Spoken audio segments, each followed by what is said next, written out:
Mazingira ambayo ametolewa Bwana Khan ni ya kutatanisha na inaonekana imechangiwa kisiasa, haswa kwa ile azma yake ya kutaka kutolewa kwa kibali cha kukamatwa kwa waziri mkuu wa Israeli Benjamin Netanyahu na waziri wake wa usalama Bwana Yoav Gallant.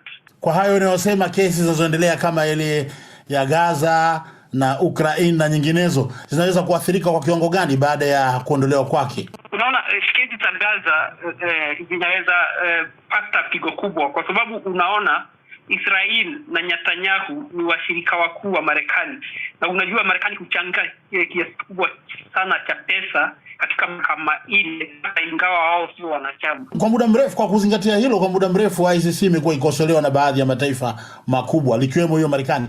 Je, mgogoro huu unaweza kudhoofisha zaidi mamlaka ya mahakama hiyo? Utaidhoofisha ICC kwa sababu unaona nchi nyingi haswa za Kiafrika watakuwa wakisema kwamba ICC inawalenga wao kwa sababu hao hawana nguvu ya kiuchumi.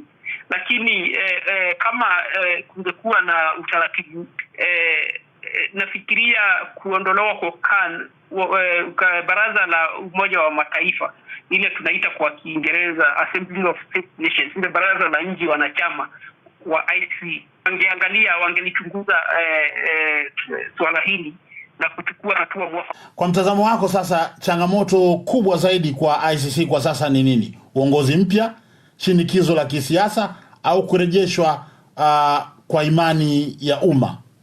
Wakati huu masuala hayo yote yanachangia, lakini lile ambalo linachangia sana ni ile kutokuwa wanachama haswa wa nchi za Kiafrika na wale wengine wa nchi za zile tunaita kwa kimombo third world country.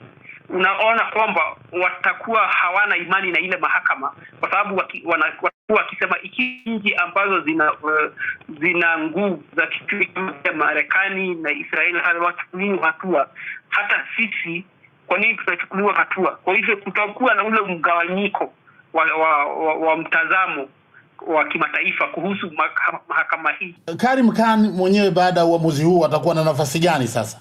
Mahakama haya ndio mwisho wake. Anaweza kujihusisha na kazi ya uwakili. Kibali chake cha kuwa wakili wa kimataifa hakijaondolewa.